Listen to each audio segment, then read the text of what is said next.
compagnie de Nicolas Emeline, député du Calvados, ancien ministre. Nicolas Emeline, nous sommes ce soir à la permanence des Républicains à Caen. Votre sentiment sur les résultats qui viennent de tomber et qui donnent Emmanuel Macron et Marine Le Pen au deuxième tour? Bien, naturellement, je suis déçu pour notre candidat François Fillon, mais plus encore pour la France.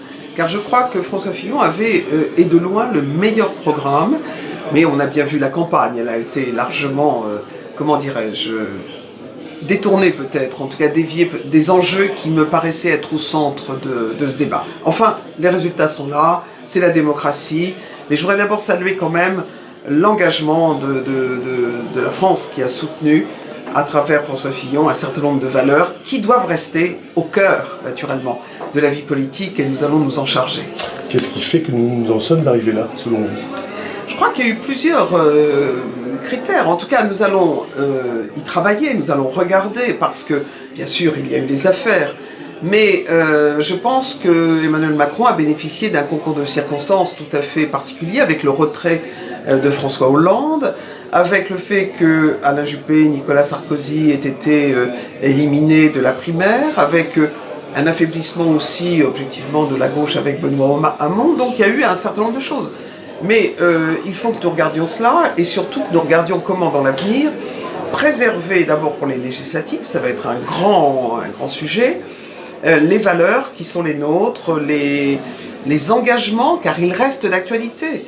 Nous avons eu l'occasion de souligner les faiblesses du programme d'Emmanuel Macron, et cette élection, naturellement, ne les efface pas de notre point de vue. Donc nous devons être extrêmement vigilants et faire en sorte que la force républicaine que nous représentons reste présente, naturellement, et active dans la vie politique. Alors clairement, votre position pour ce second tour, qu'est-ce que vous auriez envie de dire à vos militants qui seraient tentés par un vote Front National? Alors moi d'abord, je voudrais dire à mes militants qu'ils ont été formidables, parce que dans l'adversité, ils ont été en première ligne.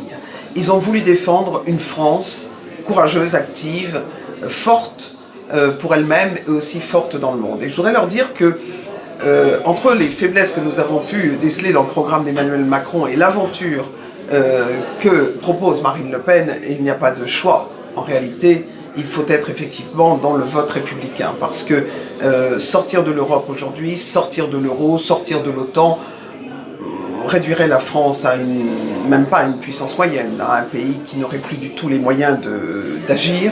Donc je crois qu'il y a un vote qui s'impose. Et puis surtout, je demande à nos militants de ne pas penser une seconde que les Républicains puissent être en retrait de cette élection. C'est à nous aussi de faire valoir notre force collective et de faire en sorte qu'à travers les législatives, les valeurs qui sont les nôtres, eh bien, se retrouvent clairement dans le futur jeu politique. Parce que ce que je crains, c'est qu'un affaiblissement et une inexpérience soient effectivement très coûteuses à la France. Donc là, il ne s'agit pas de ralliement, il s'agit simplement de se dire que nous avons des choix républicains à faire et que nous devons avant tout, et j'insiste sur ce point, rester ce que nous sommes, une force républicaine qui est essentielle aujourd'hui, peut-être encore plus essentielle compte tenu de ce résultat. Merci.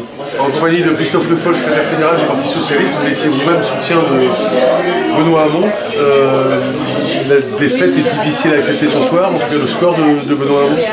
Le score est évidemment très décevant. Après, visiblement, les Français ont répondu à l'appel du vote utile. On a fait un vote de conviction, ce que nous regroupons. Et puis avec ce score-là, surtout l'objectif c'est de faire le barrage au Front National, que le Front National fasse le score le plus bas possible au deuxième tour de l'élection présidentielle, mais c'est là l'enjeu de 15 jours qui viennent. Donc clairement, vous appelez vos militants à se masser en faveur d'Emmanuel Macron. Nous avons voté pour Emmanuel Macron pour battre le Front National. Nous avons déjà été dans cette configuration en 2002, la gauche a été éliminée au premier tour de l'élection présidentielle, c'est une nouvelle fois le cas. Il faudra que nous nous interrogions sur les conditions qui font que nous sommes éliminés dans ce genre de circonstances, mais pas à gauche au deuxième tour, donc votons pour le candidat du centre-droit qui est Emmanuel Macron. Alors est-ce que l'idée des primaires en était une bonne en tout cas? On voit que François Fillon est hors course, on voit que Benoît Hamon est hors course. Il y a plein de gens qui parlent ce soir de l'inutilité de ces primaires. Qu'est-ce que vous en pensez? Il y a 5 ans, elles étaient utiles parce qu'elles avaient donné le futur président de la République. On ne peut pas d'un coup jeter les processus démocratiques parce que ça n'a pas fonctionné. Clairement, ce qui a condamné la candidature de Benoît Hamon, c'est à la fois un certain nombre de trahisons, un appel au vote utile pour Emmanuel Macron. Je crois qu'il ne faut pas tirer des conclusions trop hâtives. Il y a certes une refondation de la gauche à faire, parce que ni nous, ni la France Insoumise, aucun candidat de gauche n'est présent au deuxième tour ce soir. Alors justement, est-ce qu'une alliance avec Jean-Luc Mélenchon aurait pu être salutaire? La politique, ce n'est pas une affaire de mathématiques. Et si c'était simplement de l'arithmétique, ce serait formidable, mais ça n'est pas le cas. On sait très bien que de nombreux électeurs de Benoît Hamon n'auraient pas voté pour Jean-Luc Mélenchon, donc ça ne se passe pas comme ça. Hélas, ça ne se passe pas comme ça. En compagnie de Josiane Mallet-Duclos, vous êtes première adjointe à la ville de Mandeville, vous étiez soutien vous-même d'Emmanuel Macron. Un mot sur le résultat de ce soir qui nous donne votre candidat et Marine Le Pen au deuxième tour. Oui, c'était quelque chose qui se profilait suivant les derniers sondages qu'on pouvait avoir. Disons que c'était un candidat qui nous intéressait de par sa nouvelle politique qu'il envisage de mener. Esprit nouveau, nouvelles choses, voilà, nouvelles têtes. Exactement, nouvelles têtes, nouvelles choses. Sortir un peu de ce clivage droite-gauche. On a tout essayé et finalement on s'aperçoit qu'il y avait des choses qu'on n'arrivait pas à obtenir. Nous, personnellement, je suis satisfaite du résultat. Voilà. C'est des résultats auxquels vous attendiez quand même. Ah non, on l'espérait, mais on ne s'y attendait pas forcément, parce que bien sûr, les sondages, c'est quand même, ça restait des sondages, mais bien évidemment, on était quand même assez prudents sur les résultats qui pouvaient en sortir. Alors on a l'impression que le deuxième tour va être pas trop compliqué, dans la mesure où même les gens de droite appellent à voter Emmanuel Macron dès ce soir. Ben voilà, apparemment, oui, d'après ce que j'ai pu lire, les gens de droite et certaines personnalités de gauche, notamment Benoît Hamon, appellent à voter Emmanuel Macron. Donc j'espère qu'ils seront entendus et que nous aurons M. Emmanuel Macron en première ligne le 8 mai.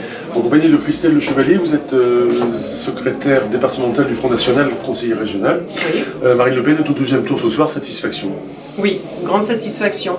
C'est une grande victoire des Patriotes. Emmanuel Macron comme candidat également lui au deuxième tour, ça pose un problème, vous voyez la victoire au bout? De toute façon, je vous dirais qu'il fallait forcément 2 candidats au second tour, ou alors Marine Le Pen l'aurait emporté avec plus de 50%. Ce qui était possible, mais aujourd'hui, effectivement, quand on voyait quand même les sondages, bon, c'était un petit peu probable. Hein. Donc Emmanuel Macron, c'est une grande surprise? Non, c'est pas une grande surprise.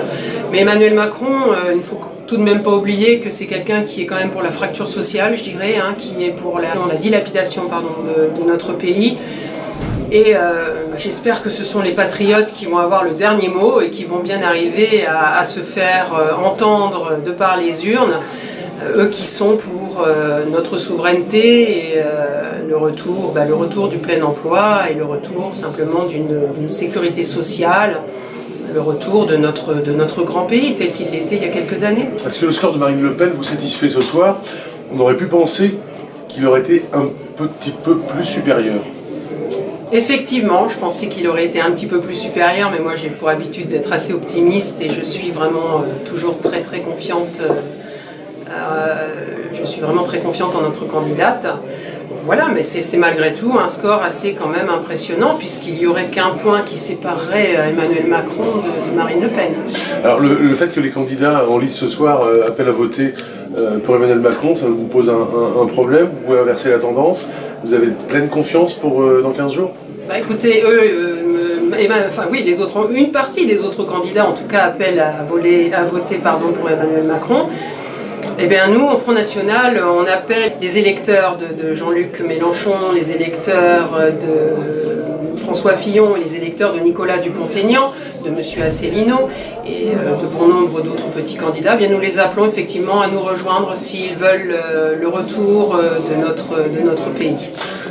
Vous pensez que le résultat sera quand même supérieur à celui qu'il a été il y a 15 ans, lorsque Jean-Marie Le Pen était au deuxième tour face à Jacques Chirac? Oui, j'en suis persuadée. Donc la victoire est au bout? Je pense que la victoire est au bout, effectivement, oui. Merci à vous. Merci à vous.